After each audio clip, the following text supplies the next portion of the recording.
Hi, good evening. I'd like to welcome everybody to today's panel discussion, or this evening's panel discussion. My name is Letitia Graham, and I'm the president of the Junior League of Brooklyn. The Junior League of Brooklyn is an organization that's 105 years old. We work with women and children at risk. We have many initiatives, and this happens to be one of them, human trafficking. Human trafficking has been identified as a critical threat to the well-being of our community. The Junior League of Brooklyn, as well as other leagues, has been working at a legislative level to advocate for change in policy and to increase support to combat this issue. In partnership with the Brooklyn Borough President's Office, we would like to expand our efforts to bring the attention to human trafficking to a local level. And that is why we have the presentation tonight. We're going to start the presentation by welcoming our Brooklyn Borough President, Eric Adams, and then the panel conversation will begin.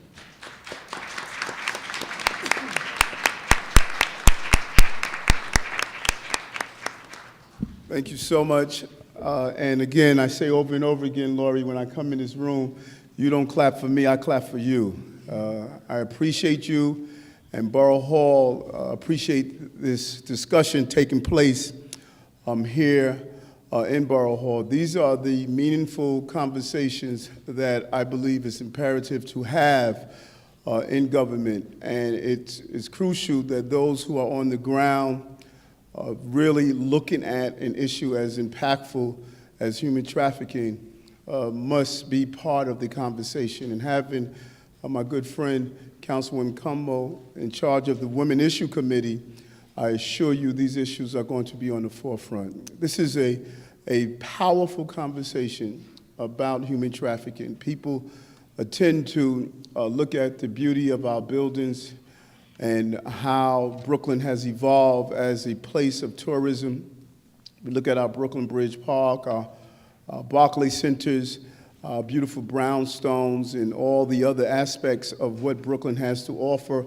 But in reality, it also has a very dark and deep secret that human trafficking is taking place. It's taking place in the country. And it's starting to lead the way in crime and those who prey on young people and children. The organized crime of human trafficking must invoke us to be organized, intelligent people to stop it.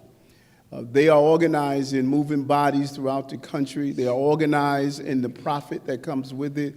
They are organized in the intimidation and the violence that is the byproduct of human trafficking. We must be organized, and this could no longer be just a whisper that takes place in the back rooms or the back doors. We have to put this on a front page, and this conversation must take place. And so I thank you for the assembling of those who are knowledgeable on this topic. I thank you for coming here today to become more knowledgeable, and together we can send a very strong message from the Borough of Brooklyn that can cascade throughout the entire country and that can cascade throughout the entire globe of how do we stop the human trafficking and stop everyday people being prisoners by those who want to abuse them and use them in a very painful way. When you look at some of the stories and hear some of the testimonies of what young people have endured that are the victim of sex trafficking, this crime does not discriminate against gender. Young men have been the victim of it, young women have been the victim of it, and so it crosses gender line, and we must be organized together to resolve it. And I want to be the partner in solving this issue. Just because I left the blue uniform of policing, I still have the desire to serve and protect the people of this borough and the people of this city. Thank you very much. Thank you.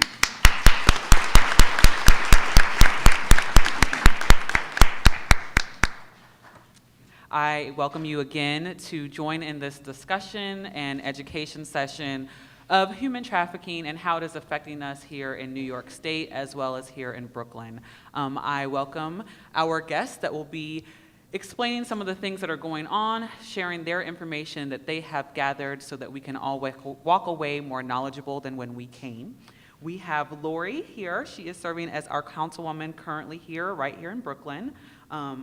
Lima is also joining us as the coordinator of education and training at Lifeway Network. Joy is with us this evening. She is a staff attorney at Immigration Intervention Project at Sanctuary for Families.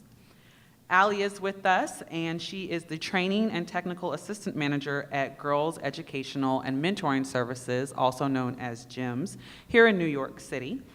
And Griselda is joining us today as well. She is the Senior Director for Anti-Trafficking Program at Safe Horizon, and she's also an attorney that has focused on this cause as well. Give me a hand as I welcome our fellow panelists. Thank you again, ladies, for joining us this evening, and we look forward to the conversation and dialogue that we'll be able to start amongst ourselves as well as those here in the audience. This is an open dialogue, so I encourage, as you have things to share, that you please do jump in, and the audience, you are participants in this evening as well. Please remember to record down any questions that you may have, as we will have a question and answer session towards the end of this evening so that we can all walk away further educated. Human trafficking has been thrown around quite a bit lately, and I know that the working definition that I have has been an organized criminal activity in which human beings are being treated as possessions and controlled and exploited. My first question is addressed towards Lori and Joy. How do you define human trafficking from a policy perspective, and how has that changed and evolved as this has grown over the years? Good evening, everyone. I want to thank all of you for being here first, and you found it not robbery to be here on this cold evening to discuss an issue that's so very important in our communities. I also want to commend Borough President Eric Adams because he has really been a strong advocate to bringing more information about sex trafficking to the public. And as a man, I find that that is so important that he recognizes that this is an issue that affects women and men, and has certainly put his voice to that and allowing us to use Borough Hall as a space for this conversation.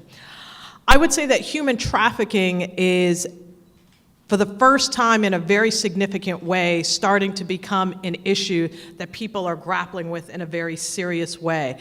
I would say in the New York City Council, we increased our funding to $6 million previously from the previous year of $4 million because we wanted to promote and support those organizations that are doing work around domestic violence as well as sex trafficking. And that's a substantial increase that is unprecedented and never seen before.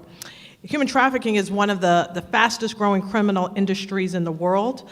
As defined under U.S. law, victims of human trafficking can be divided into three populations: children under age 18 induced into commercial sex, adults aged 18 or over induced into commercial sex through force, fraud, or coercion, and children and adults induced to perform labor or services through force, fraud, or coercion. As many of you know, Queens is commonly known as the epicenter for trafficking in New York City. Barriers preventing access to intervention services include language, fear of deportation, criminalization, etc. And I want to mention as well that the municipal ID program, also known as ID NYC, is going to be a major factor and support system for us on a legislative way, because so much of what happens in sex trafficking is that so many victims are forced into forced labor, forced sexual activity, and these sorts of things. And one of the things that the victimizers do is that they always take away your identification, whether it's your passport and other important documents that would allow you to have an identity in the city of New York. Thank you, Lori. Yes, Joy, ma'am. what is your working definition of trafficking?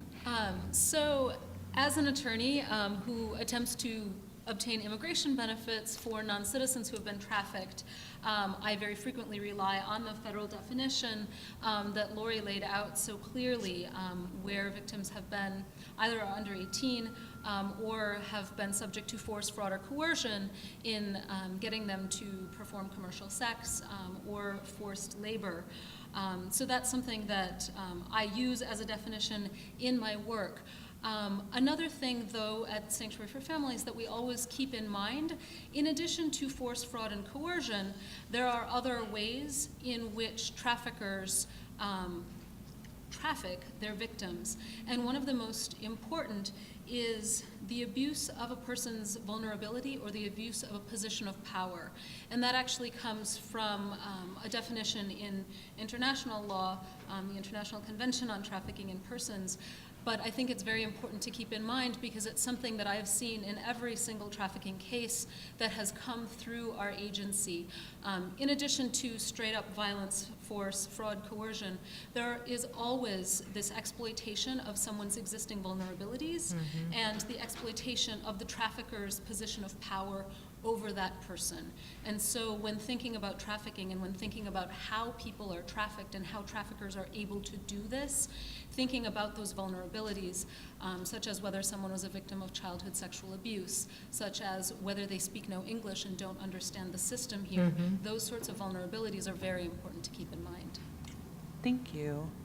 Griselda, Ali, and Lima, the organizations that you are all associated with are considered more the front line touch point of the victims that are being trafficked. What have been the most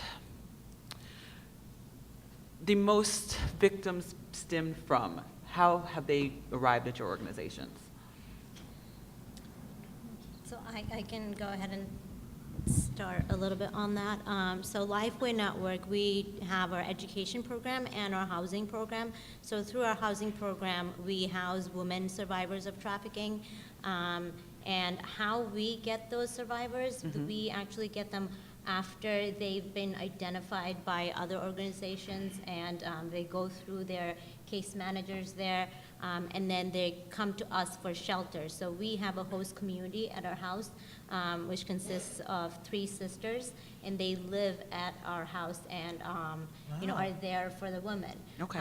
So the women live there and are able to stay for as long as a year, but if they need to extend that, they are able to by putting in a written request, and we'll look at that and see if we can accommodate that. And while they're there, they get services and group meetings from our sisters and our housing program coordinator.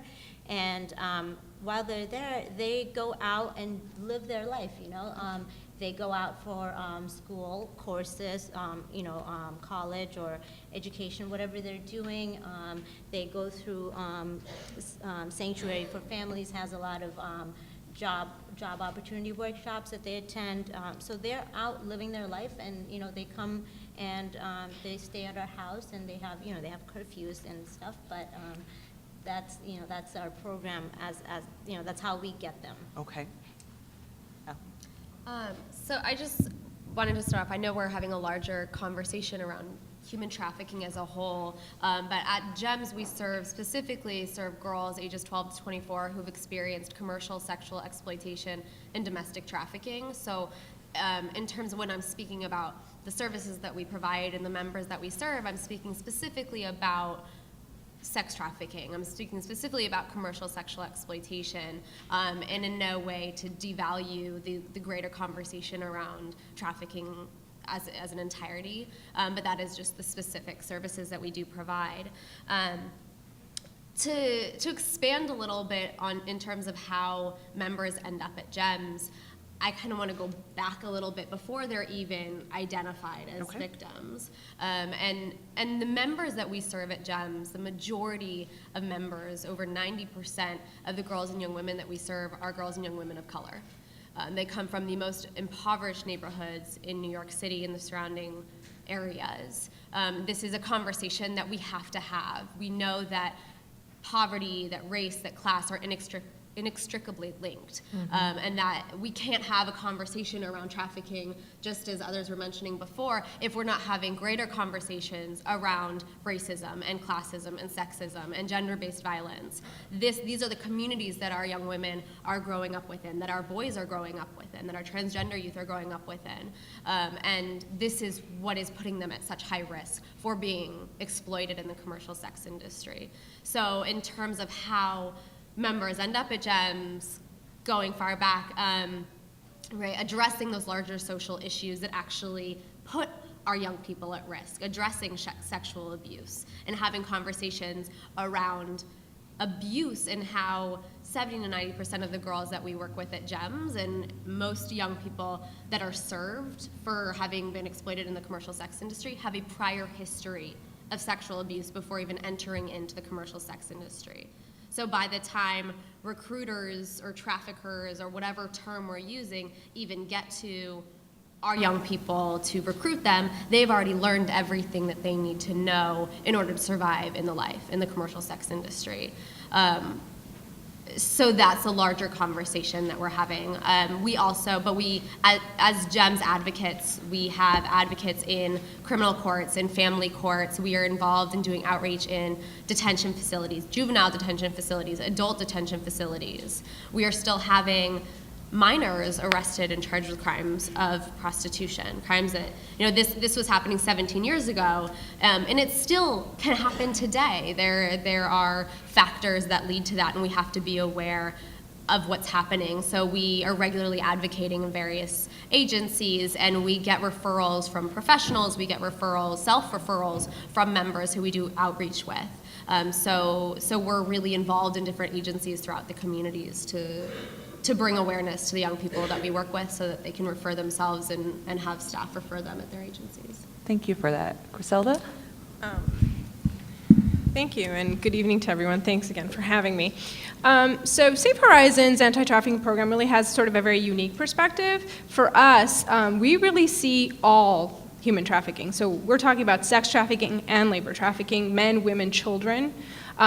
So where do they come from? They come from all over the place. We've had referrals of children in magazine peddling rings. We've had runaway and homeless youth who have been coerced into a modeling contract. We've had domestic workers who've been enslaved by diplomats. We see all of these victims. And for us, it's really important when we talk about human trafficking that we don't just focus on one, because for us and for our clients that we serve, really, it's all of it. And it could happen down the street, it could happen, in another state. I mean, it really is happening all over the place. We get calls from, literally in this month alone, we've had 4 emergency calls where people have escaped their trafficking situation and have called us. So we get those calls. We work a lot with our law enforcement partners, whether it's the FBI or NYPD.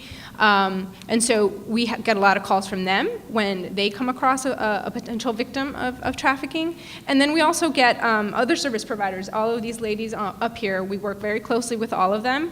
Safe Horizon actually co-leads the Brooklyn Human Trafficking Task Force, and so that is a place where all of these agencies here present, along with law enforcement partners and the federal prosecutors and the Brooklyn DA, all come together to try to work and really fight this issue. So again, we're really seeing that these victims are coming from all over the place, and because again, I think Safe Horizon is part of such a larger program. We work a lot with our children advocacy centers who see a lot of children who come into their centers who are first identified as children of abuse. We have a street work project for our runaway and homeless youth population, who's also a hugely vulnerable population with a lot of LGBTQ clients who are on the street and have no place to sleep, which is, so homelessness of young people is a huge, huge issue, and they are vulnerable to trafficking, very much like Joy was mentioning. When a person has these vulnerabilities, it doesn't mean that they have to look different than you, because as long as they're vulnerable, someone's gonna take advantage. And I think if you leave with nothing, I would say that understanding that really it could happen to anybody because you're caught up in a very vulnerable situation, I think that's a really critical component, because it can really happen anywhere.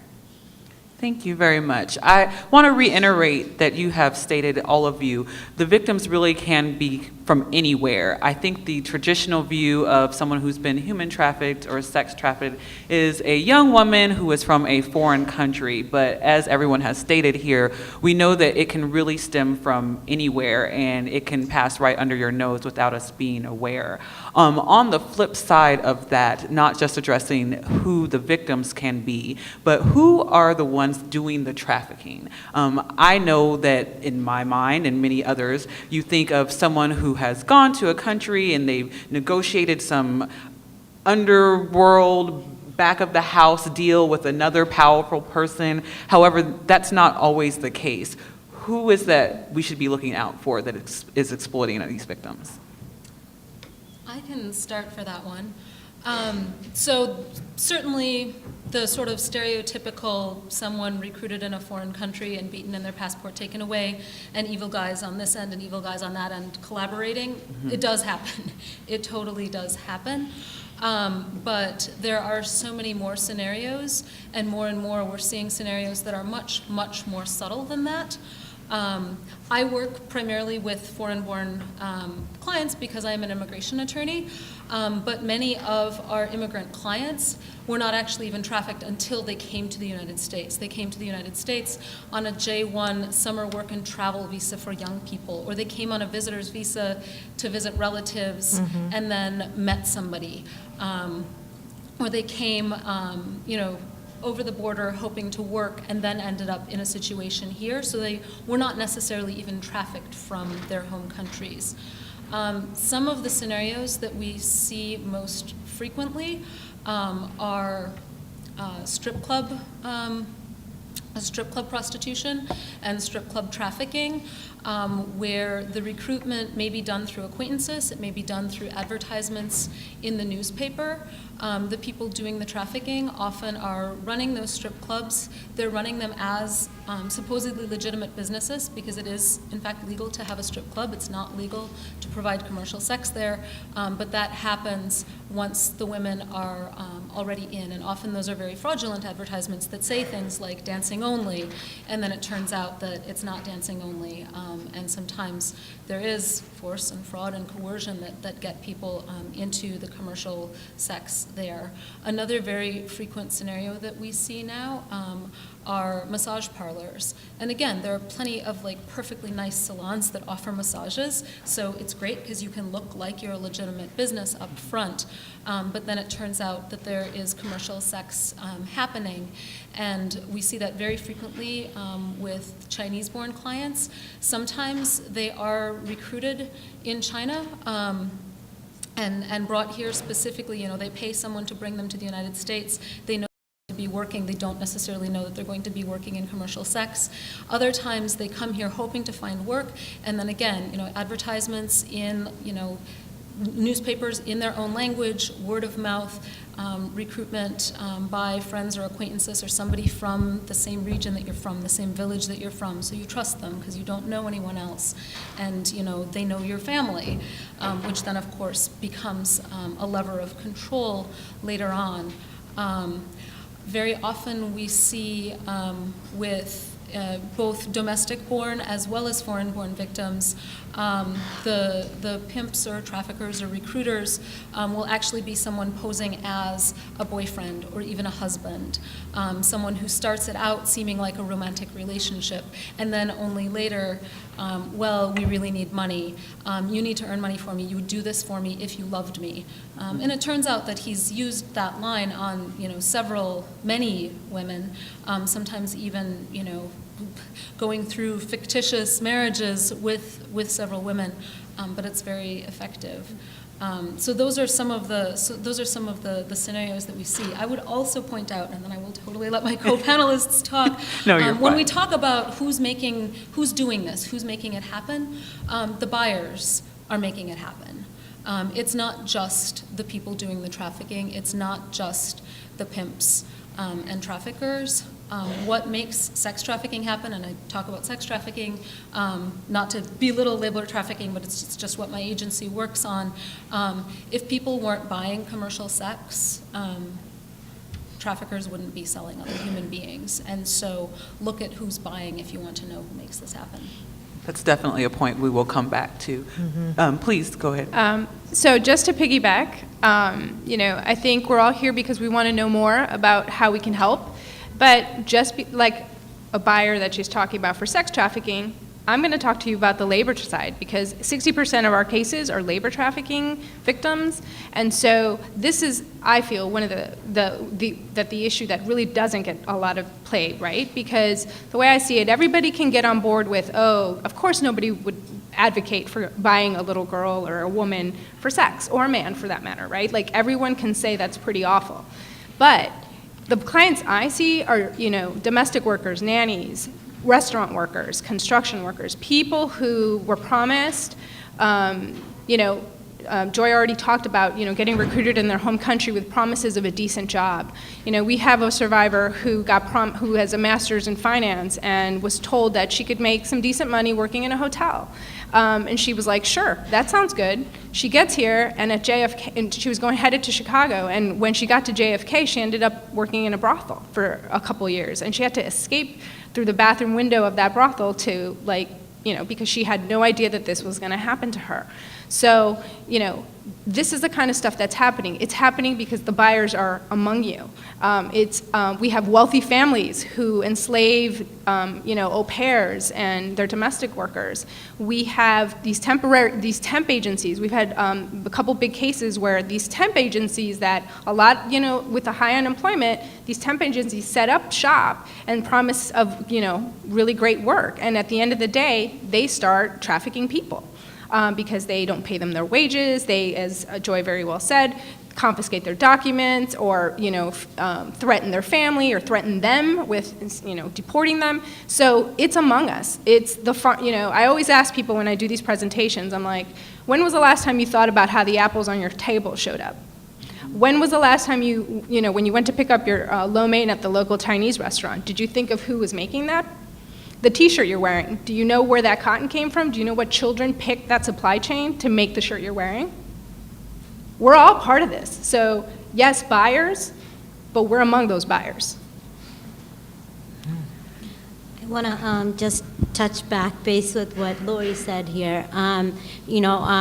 Traffickers targeting youth is, one of the biggest things. They use kids in school. They have people, traffickers will have somebody go into the schools, or someone who's already in school, say somebody in high school, boys, girls, whoever it is, and kind of recruit their own friends into this. So that's one of the biggest things too, with schools and even universities, traffickers going to parties or whatever it is and recruiting youth, because that's a big target. Just wanted to add briefly, an organization called Girls for Gender Equity had a very powerful conference, and so many young girls came forward at that and spoke about how sex trafficking actually happened through family members, and that on the immigration side, when a child or a young person would be sent to America for education, for a job, for opportunities, for the summer, that so often so many of these young people found that the very families that they were sent to take care of them and to give them a leg up or an opportunity in the United States actually found themselves in situations where they were the very ones who promoted and encouraged and created the environment for them to be in the sex traffic market. You all brought up some very good and important points for us to keep in mind. You do want to recall, where are you getting your things from? How did they arrive to your doorstep or to your services? A lot of times, the services that we participate in are overlooked as far as who these workers are and how they came to be here, and we can walk by them and not know their actual situation. As we continue to further educate ourselves this evening, I know that another branch of addressing this problem is the legislative part. I know in the Junior League of Brooklyn, we are working on several avenues of advocacy to make sure that we reach out so that these victims and the perpetrators are addressed and changed. Lori, what has been the latest that has come across your plate to address this? One of these things is that a lot of this happens on our state level, and we're looking right now at the Trafficking Victims Protection and Justice Act, sponsored by Assemblymember Amy Paulin and Senator Andrew Lanza. Correct. And just so that I'm accurate in the facts about it, it passed the New York State Senate twice on June 21st and June 12th, 2014. The New York State Assembly has not acted on the legislation. And one of the portions of the bill that I think is very important is that it allows criminal courts to treat 16 and 70-year-olds charged with prostitution and loitering for purposes of prostitution as actually now persons in need of supervision and provide those youth with specialized services. Another aspect of it is designating sex trafficking as a Class B violent felony to increase accountability of traffickers as well as buyers, and I think that that's a very important distinction. Another that I think is that it would also create a new felony sex offense, aggravated patronizing of a minor, which carries a penalty of up to 15 years in prison. So there's a lot that we're talking about in terms of making the penalties far more severe. The bill would also eliminate the term prostitute from the state's penal law.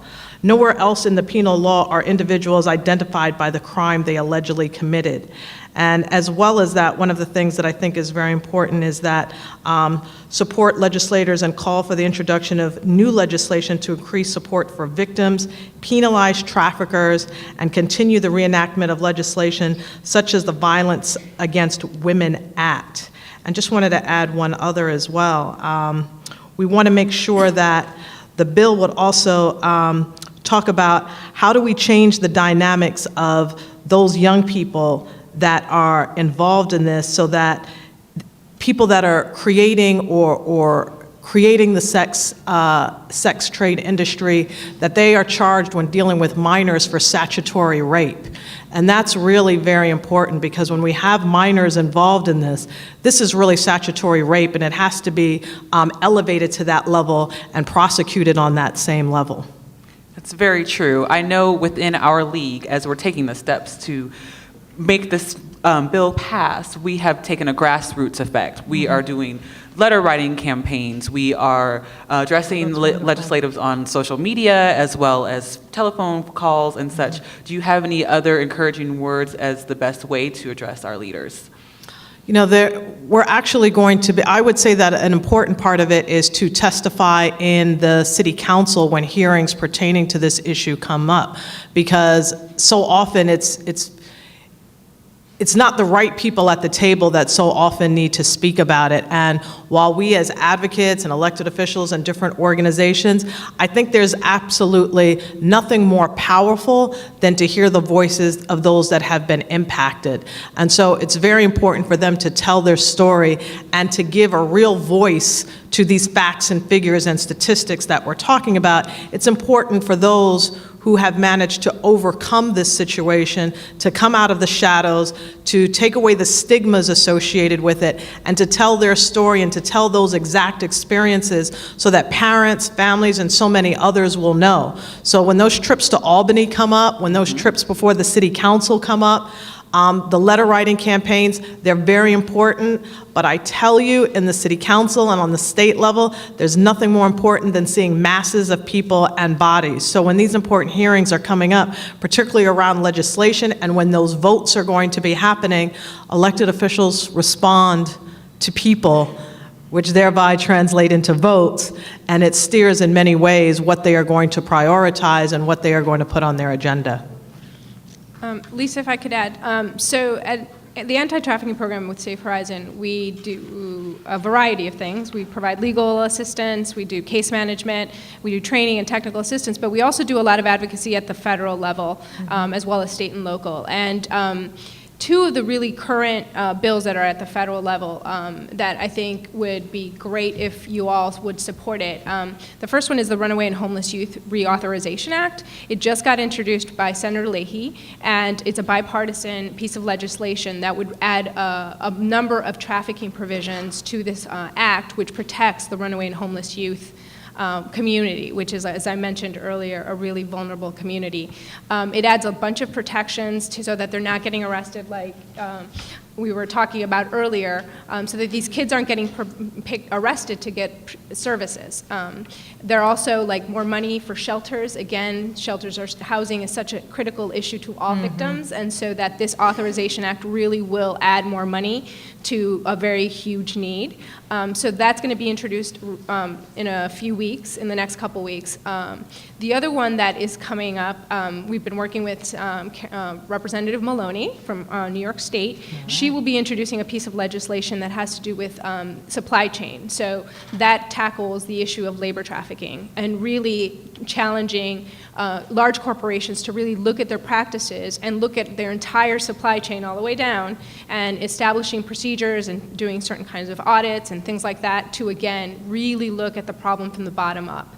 And that's a great piece of legislation that, again, we've been working with Representative Maloney on, and she'll be introducing shortly. Hopefully soon, there'll also be another piece of legislation. We think it's going to be Representative Royce from California had introduced it last session, and he's going to reintroduce it soon, and it focuses on foreign labor recruitment, which, again, Joy very concretely described some of the things that happen. And so this piece of legislation, again, would really target some of those and adding some protections so that these victims get more information before they get here so that they don't fall trapped to a lot of what we've been describing. I'd also just like to touch base. I mean, it's so incredibly important to pass these laws. I can't express that enough, to get these laws passed. Over the past decade, we've seen such an incredible improvement in the laws that states have and the laws that we have in New York State, in seeing additional support for victims, for survivors of trafficking.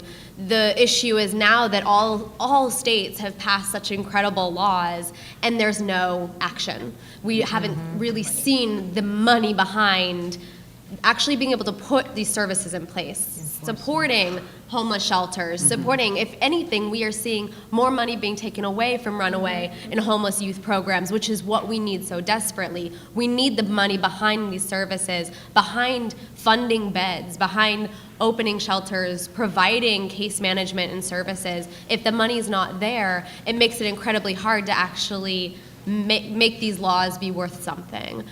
So while it is so important to pass laws, it's also incredibly important to put money behind those laws and behind our efforts. That was going to be my next question. As these laws and policies have come about, how has that affected what you've been able to do and address the needs of the victims directly? Has it made it better? Has it been tangled up a little bit more? What would be your suggestions for us to help move these things pass along? So again, we work on the federal level as part of a couple major national coalitions, the Alliance to End Slavery and Trafficking and the Freedom Network. And so with a test, we actually work on appropriations, and I'm headed to DC tomorrow. And appropriations is meeting with the people who make the decisions on how much money federally is going to go to these issues. And so for us, it's really important to sort of make sure that that money's there. What I will say is that the omnibus bill that got passed right before Christmas actually saw a really great increase in funding, federal funding for trafficking, which we were super excited about. But of course, that only gets us to a certain point. So, the presidential budget just came out, and we're going to have to tackle that all over again. And so it's important for you to get out there and make sure that your representative knows that it's important to, exactly like Allie just said, thank you. It's really critical because we're all service providers here, and so we do great work, but we can't do our job if we have no money. And at the end of the day, that's the amount of victims that get help, right? And so letting your representatives know that these are important things that they need to support is really going to be critical. So we're seeing an increase, and that was fabulous, but we definitely need more, just like Ali said, especially with the shelters. I mean, Especially in New York with the shelters. Yeah, New York is up there pretty bad.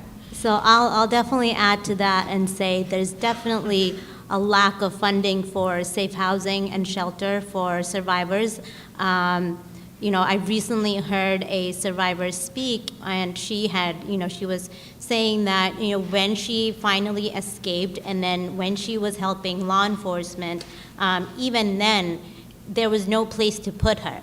She was, given housing at a hotel for some time, but even while she was helping them, she was homeless for periods of times. So it is extremely important that there's more support in terms of legislation and funding for safe housing, because that's really the way that we can get these women back on track and back into the community, because housing is just so important. And it's so important to have housing specific to victims and survivors of labor trafficking and sex trafficking, because placing them oftentimes in homeless shelters or domestic violence shelters, it just doesn't work, because they don't go through the same types of trauma. And we've heard from survivors who've been housed in domestic violence shelters and other sort of shelters that, those kind of environments did not really work for them. Go ahead. Yes, I would like to completely sort of sign on to everything my colleagues have said, particularly about shelter. As an attorney, one way in which I've really been able to help victims and survivors of trafficking is because we now have legal remedies that we previously didn't have. So for foreign-born victims on the federal level, we have immigration remedies that we didn't used to have. There's something called Health and Human Services certification for trafficking victims. And if a trafficking victim is certified and sort of registered with the Department of Health and Human Services as a trafficking victim, he or she is eligible for additional public benefits and additional supports, which are vital in terms of getting that person out of a bad situation and on the way to safety and stability. In New York State, we now have a vacatur law, which provides that if someone has a conviction for prostitution or a prostitution-related offense, they can actually go back into court and reopen that case and have it dismissed if they can show that they were actually a victim of trafficking at the time, which is amazing and wonderful and incredibly valuable because, as you all know, having any sort of criminal conviction on your record, whether you're a citizen or a non-citizen, can have lots of collateral consequences in terms of immigration for non-citizens, in terms of getting jobs or housing or other things for everyone. However, my ability to assist my clients in taking advantage of those legal remedies is completely dependent on whether they are able to access the other services that they need to rebuild their lives. Counseling services, job training, and we just can't say it enough, any of us, shelter, because that is one of the biggest unmet needs, and very frequently precisely the situation that Lima was just describing, where we have someone who wants to get out of the trafficking situation, wants to cooperate with law enforcement if they're investigating it, wants to receive services and has no place to live and is not yet in a position to earn her own living. And shelter for that period of time is vital. Yeah. And as we're talking about funding and action behind laws and passing laws, there's a piece of the work that we do at GEMS that has to be discussed that, we've been, at GEMS, we've been doing this work for 17 years, for over 17 years. A number of years ago, 4 or 5 years ago, we started seeing girls walk through our door who were born the year the GEMS was founded. In 17 years, we don't want girls to be walking through our door who were born in 2015.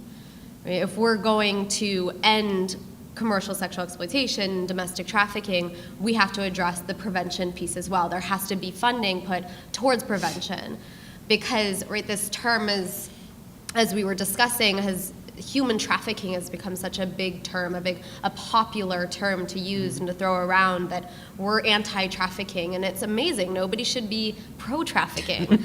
But, exactly. But what we need to be is pro-early intervention, parenting classes, and pro-education and pro-empowerment, because even touching back on the discussion around who the traffickers are and who the buyers are, well, we're looking at prevention. We're not just looking at prevention for young people who are being recruited and trafficked. We're also looking at prevention to make sure that the individuals who are doing the trafficking, who are exploiting the young people that we work with, do not become exploiters, because they are the same young people that are growing up in the same neighborhoods as the young people who are being exploited.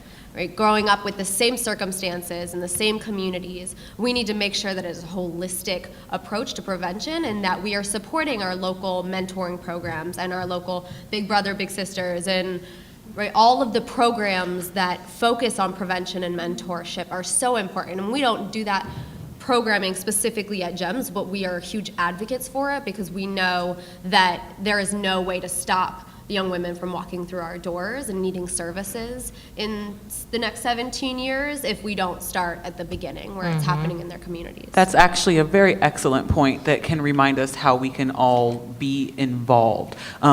We've identified who victims could be as well as those who are taking advantage of these victims, but that also means since it could be anyone and every one of us, that we're all empowered to be the ones to help. What are some of the key ways that we could possibly see who these victims are and what would be our steps to help them? So I'll start on that. I'm the Education and Training Coordinator at Lifeway Network. So as Allie's talking about prevention work, I'm sitting here nodding my head. Yes, yes, yes. You know, one of the things that we are focusing on right now, a new project that I'm focusing on is trying to get into schools and educating the students there. I'm working with a boys' high school right now to provide training and educational workshops and hands-on work that they can learn about human trafficking. So it's not just, you know, victims or survivors that we're trying to give prevention work to, but we want to get to them before they get to that place. So that's one of the things that we do, and we go out to parishes and churches to do presentations. We've done presentations for service providers, so we are open to really educating anyone. And for anyone in the audience, what I, and I'm sure everyone would recommend is, you know, learning about human trafficking, what it is internationally and locally, because a lot of the times the term trafficking tends to get people to think about, you know, this is something that's happening somewhere else, and it's not. So, you know, trying to understand what it is locally and how it happens, who are the victims, and how people are targeted, looking out for red flags, and, you know, how you can spot something if you see something that's suspicious, who you can, you know, contact. For example, the National Human Trafficking Hotline number that you can contact. So, you know, I would encourage everyone to Google search, or, you know, contact any of us here. We're your contact. Organizations and that we can provide and learn. Pick up some of the flyers that are outside on the tables and read, and just you know, try to involve yourself and take small action steps, because small goes a long way. That's right. You touched on a point about going into the schools here in our community. Is there any large difference between trafficking versus in New York as well as outside of New York? Are there anything that's specifically pertinent to our neighborhoods? I can't say that there's anything specific for Brooklyn, but for schools and for the young youth, what we usually, you know, tend to see is, you know, traffickers pretending to be boyfriends and luring girls or boys in, and, you know, Joy touched on that, and we see that across the nation. It's not something just for New York State. I just wanted to add briefly, former Chancellor Dennis Walcott he mandated that sex education be taught one semester in middle school and one semester in high school. And I think it was alluded to earlier as well. It's all about enforcement. And what we're finding is that in a lot of our schools, those sex education courses are not being taught, as well as it's also a missed opportunity there to also talk about how sex trafficking plays into that.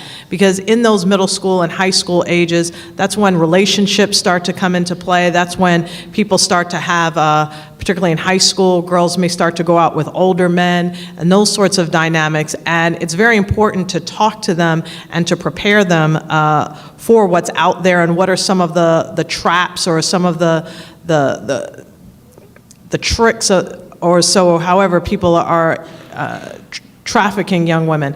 So I think it's very important that we utilize this opportunity because the law has already been passed. Now we have to make sure that it's mandated, and we have to make sure that it's enforced. And on top of that, that we evaluate how successful these programs are. We're going to be doing a hearing in the City Council talking about sex education and evaluating the schools that are doing it well, those that have not, and really bringing that out to the forefront, because sex education, which I really think that the focus of that program should be more on healthy relationships and understanding the entire dynamics, because it impacts everything from STDs to teen pregnancy to sex trafficking, and all of these things are very related. I'd like to say that I agree entirely that sex education classes are an opportunity to talk about sex trafficking, but also to talk about gender roles and masculinity and femininity in our society, and what being a real man is in terms of buying sex and sexual exploitation, and how men treat women. And I'm speaking in binaries, and obviously plenty of men are victims of sex trafficking too, but we do see most frequently it is women who are victims of sex trafficking at the hands of men, and it ties into a lot of really toxic cultural ideas about what men do and what women are good for. And I think unteaching some of those bad lessons and teaching healthier models, as That's you right. said, would be a great opportunity to do that. That sounds like a great idea. I know when Griselda mentioned things that we're not traditionally thinking of as far as human trafficking, such as where are you getting your food, who may be doing a luxury service for you, how would you suggest that we go about identifying this as being an actual victim of someone being exploited, or this is a legit service? What are some other signs that we could be looking for? I mean, I think becoming educated consumers, right? Now, I think one of the great things about, this issue really coming to light and getting more awareness is that people are actually asking questions. I mean, you are asking questions, and so holding corporations responsible, that's how we put our money where our mouth is. And so you can actually go on the website, and there was a couple different things that have been happening recently. There's like a website you can go to, and you can actually see what your slavery footprint is.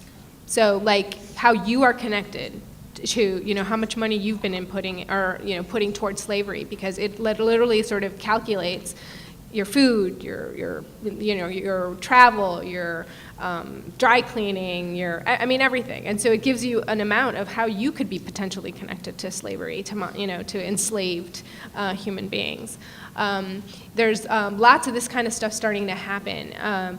The supply chain issue, again, really holding places like the Gap and Abercrombie and Fitch and, these big high-end retailers who, when there was, I don't know if you guys remember, but I think it was about a year ago when there was this huge sweatshop in India where over 200 women died. That was trafficking. They were enslaved in that warehouse, and people were buying $10 T-shirts at the Gap. So how are you connected? I think we need to become smarter consumers, because it really does impact. And this is why we're getting to see a lot of legislation where people are paying attention. I mean, the Gap is coming to us now and saying, how can we fix this? And that's great. Those are great first steps, but it's you having that power to say, I'm not gonna buy from you.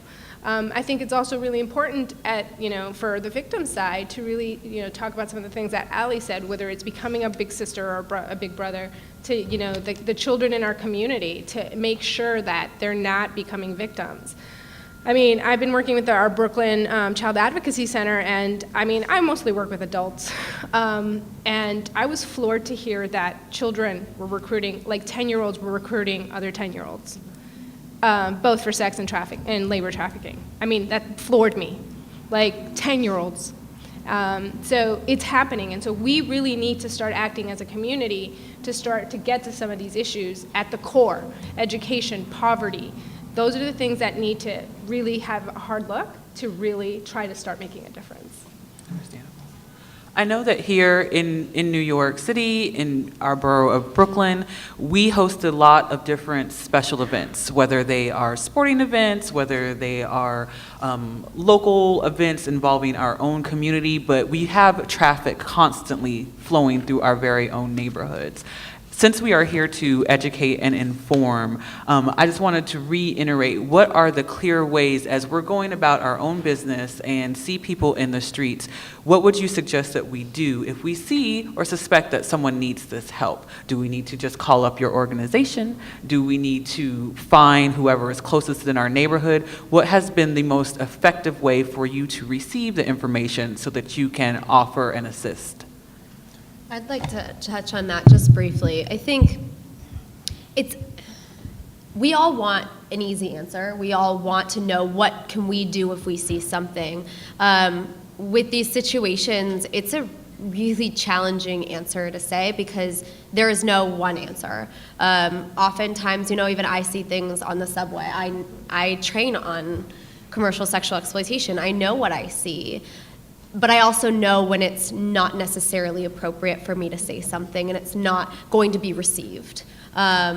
It's making sure that we're getting into the places that we know we can actually reach the young people that we serve. And just as I mentioned, in the residential facilities, in group homes, over 70% of the young people that we work with are in foster care or have one point been involved in the child welfare system. That is a huge source of young people who come to us. So, we're walking down the streets and we see something that we think looks a little off.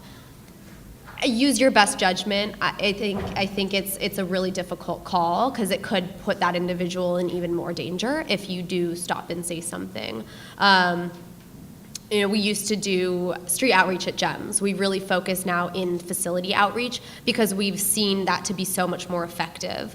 So supporting your child welfare systems, receiving trainings and actually training your communities and the people in your family and the people that you engage with every day. People bringing up conversations and throwing around terms like pimpin' and prostitute, and these are not terms that are representative of what's actually happening. Right? This is exploitation. This is a human rights abuse. And we have to start changing people's conversations because then as we're educating others, they're educating their community, they're educating their kids. So we're able to see a greater conversation around how do we end sex trafficking? How do we end commercial sexual exploitation? And I think that goes a lot for labor trafficking as well, having those conversations, but not being afraid to have those difficult conversations. It's a very good point because we do want to continue the conversation, but we want this to be a conversation of purpose and action, which is why we know where we can go, who we can send people to, what causes are really helping and which ones are just being a little bit more stagnant because we want this to change. As we are getting ready to wrap up, I just want to take the time to let each of you reiterate how we can reach you and how we can best help your organization as well as here in our own Brooklyn. Griselda? Sure. Well, thank you again. This has been really great, and I hope it was informational for you. I do think this is the beginning of a conversation, and as it should be. And my piece of advice, if you ever, we're a very client-centered approach. That's how we really come to this issue. So for us, it's really important that the victim really makes that decision for themselves. So we, if you see something, you think something is up, that's what we're here for, right? We're the providers who work with these victims. And so, you can reach any one of our agencies if you Google us, or I don't know if our contact info is in the brochure. But even if you see someone on the street, the National Human Trafficking Resource Center is 365 days of the year, 24 hours a day, 7 days a week hotline. And so they get tips all the time, and they work with the local law enforcement. So like if you're on vacation in Florida and you think you see something funny, you can actually call this hotline and they will take it down and and take next steps to either contact the local law enforcement agency or a service provider. Thank you. Go ahead. So that's what I would say. Thanks, Allie. So yeah, I have a lot of information out on the table, and you can grab my card. You can feel free to contact me at any time, and we do provide trainings. We train communities, we train professionals. We do a lot of law enforcement trainings and trainings for attorneys nationwide. We're regularly at conferences, so getting this information out there, educating yourself, educating your community, and we're here, to answer your questions. And if there is a concern that you have, just as Griselda was saying, that's what we're all here for. If there's something that you're not sure about, reach out to one of us and let us know, or call the National Human Trafficking Hotline that's run by Polaris Project, and that's a great resource for you to all have, even if it's just to receive more information. But you can also go to the GEMS website to see what else that you can be doing. Thank you, Allie. Joy? Thank you all so much for coming. Sanctuary for Families will also have a table out there with information, so we're happy to talk with any of you further afterwards. You can get information about our organization. We're also very easily Googleable, and are always happy to hear from you with questions, or if you do feel that someone might need our services and you want to reach out and help connect them with us, we would be very happy for that. In terms of further involvement, yes, call the National Human Trafficking Hotline, contact your representatives, city, state, federal, in terms of all of the legislative advocacy efforts that have been discussed tonight. And please continue to be involved in this issue and involved in this conversation. Go home, talk to your friends and family about what you heard tonight. As Allie was saying, when you hear sort of cavalier or casual or even sort of positive depictions of prostitution or sexual exploitation, call people on it. That's how we change attitudes, and that's how we will hopefully eventually end this terrible scourge. Thank you, Joy. Lima? So thank you all for coming out this late in the evening. Getting this education is extremely important, and I hope you guys all learned something new, and you will go and tell others, your friends and family, what you learned and spread the awareness. So in terms of contacting Lifeway Network, I also have information out there on a table, and the best way to probably reach us is get on our website, lifewaynetwork.org, and you'll get information about our education and training program and our housing program. And if you want further awareness workshops or training for another community that you have an idea for, feel free to reach out to us. And you can also, there'll be information about how you can become a volunteer with us and be involved in our organization. Lori? I just want to say I want to thank the Junior League for organizing this, and I really appreciate the very different perspectives that you all brought to the table, and this is going to assist me greatly in the City Council because you framed it in such a way with so many different perspectives that it's really going to assist me in terms of thinking about how to move forward from a legislative standpoint, as you each brought up something very different. Our office can be reached, my office is at 1 Hanson Place in the Clock Tower building. I would certainly give you my card.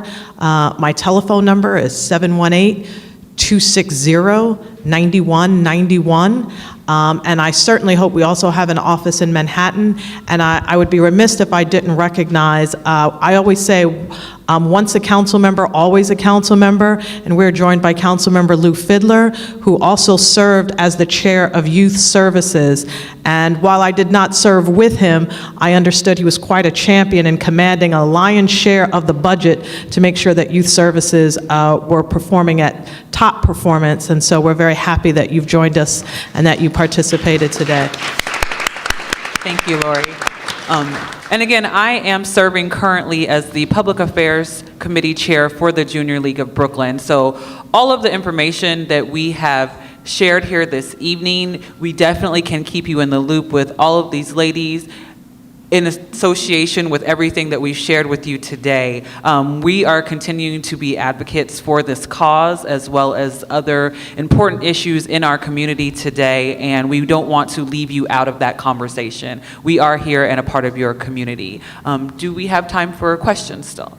I will turn it over to the floor, and someone will come to you with a microphone to take your questions to address the panel. Thank you again.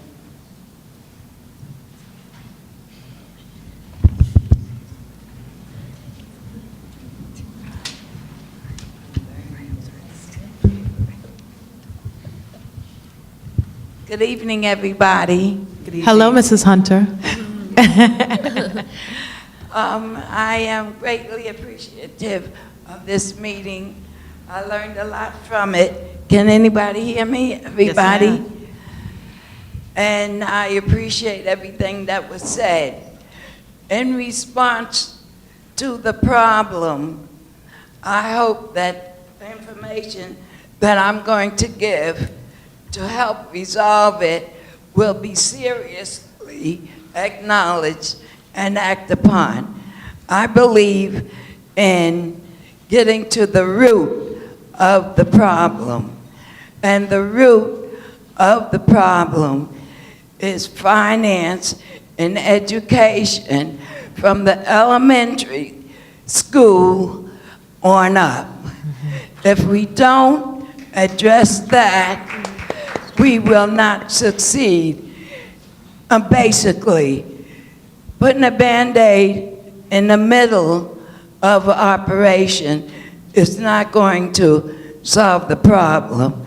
And what makes me amused is when they get to the budget, the first one they cut is the weakest, which needs it the most.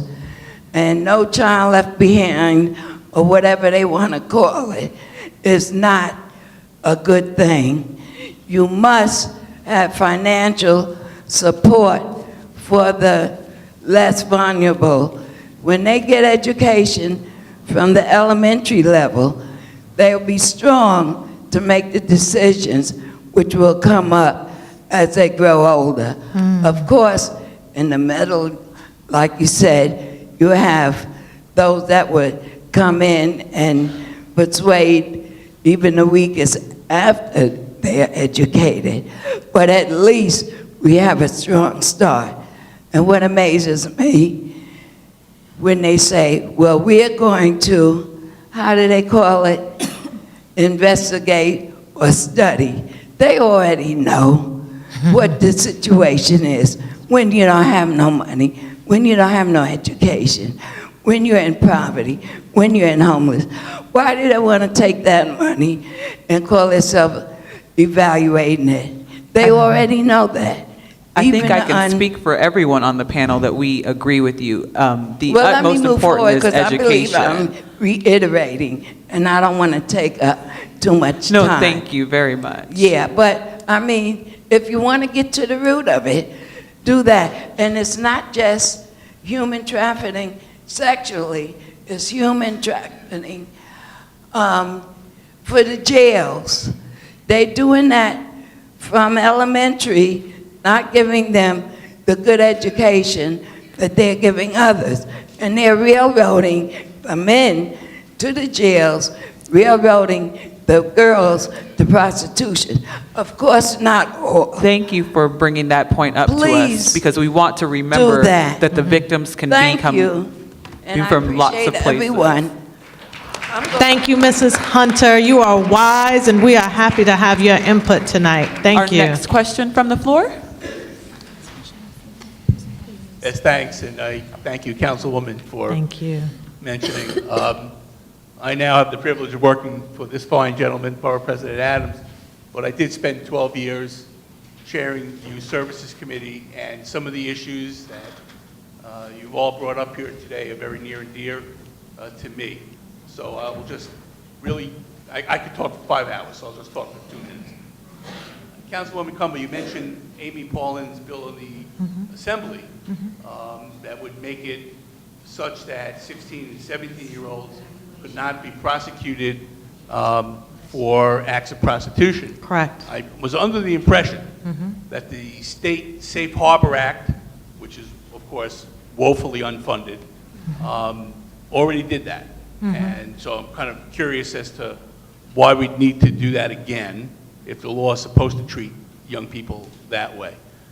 And second, before I allow you to respond to that, numbers of you mentioned the issue of shelter, particularly for those under 24-year-olds, and what greater vulnerability is there to exploit than a young person who's been rejected from their family, and they're on the street, and they have no place to go, and are forced into the choice of selling their body, their soul, and their dignity so that they can survive another day.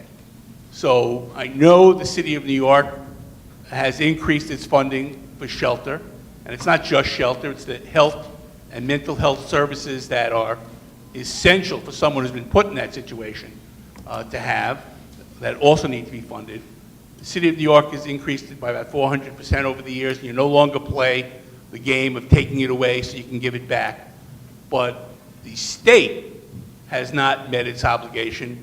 I mean, I'm not optimistic about the federal government, I'm sorry.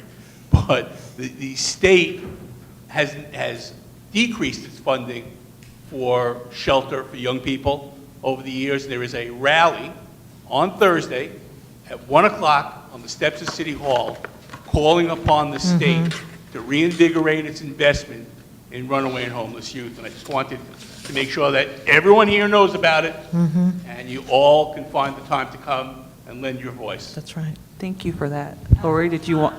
1 o'clock, 1 steps of o'clock, City Hall. Lori, would you like to expand on that? No, I appreciate you bringing that point up. And for me, I'll have some homework to do because I'm going to do a comparison to understand the discrepancies in that, to understand where we are. I know earlier in this conversation, a lot of the discussion was talking about enforcement. And so I have to understand greater if a lot of this has more to do with enforcement or strengthening, and I'll definitely look into that. But you bring up a great point in that way. Did you all want to address I can those actually changes? speak on the Trafficking Victims and Protection of Justice Act. A lot of the difference that you were asking about has to be with how we are addressing the victims.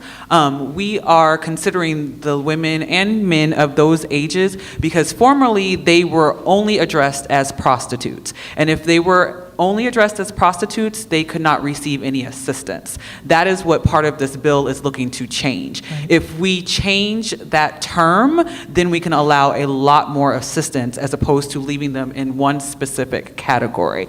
The flip side of that bill also addresses those doing the trafficking because that was not addressed previously. Joy, can you expand on that? Yeah, I was just going to say, basically, you're right that the Safe Harbor Act says that a 16 or 17-year-old is a trafficking victim, but these amendments, the TVPJA, would basically almost mandate that they be put into a person in need of supervision proceeding, a family court proceeding, to ensure that they got those services. Not just that they're not prosecuted, but that they're not prosecuted and they receive services. And also, we've been working since with Safe Harbor. GEMS has been advocating even to pass Safe Harbor. When that passed, there was this idea that this is amazing. Now minors cannot be charged with crimes of prostitution or prostitution-related crimes.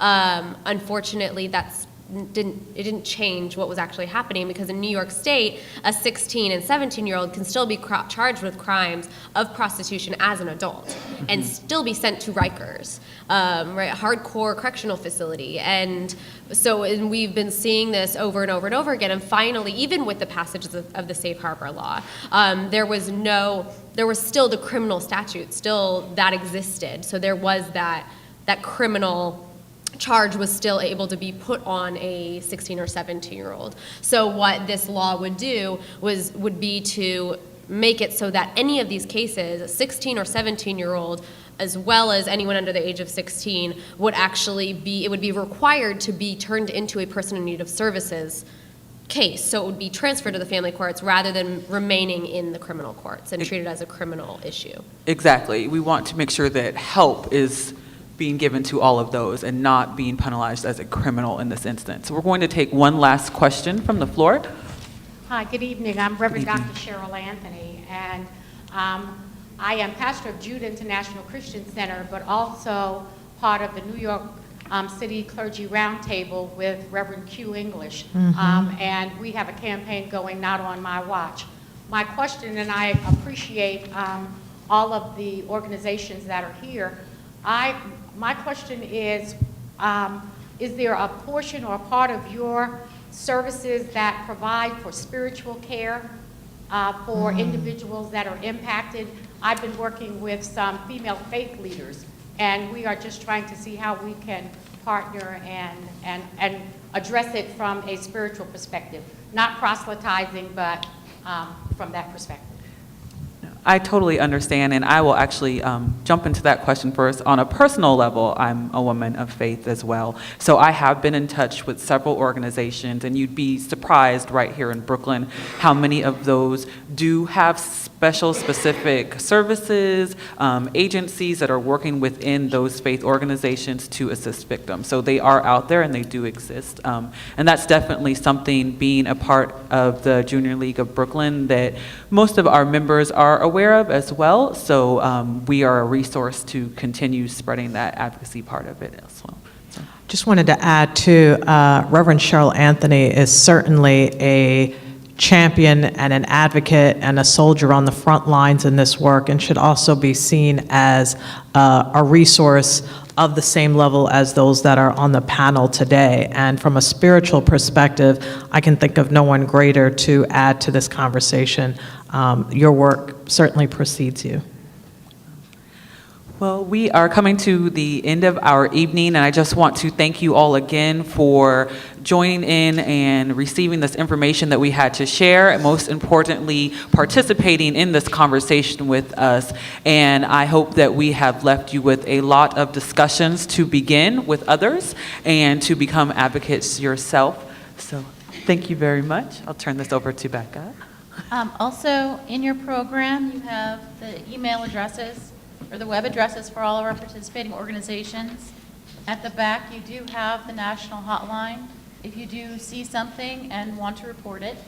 And out front, we do have additional information from our participating organizations, including brochures and flyers and future events. So thank you all for coming. Have a great evening. Thank you.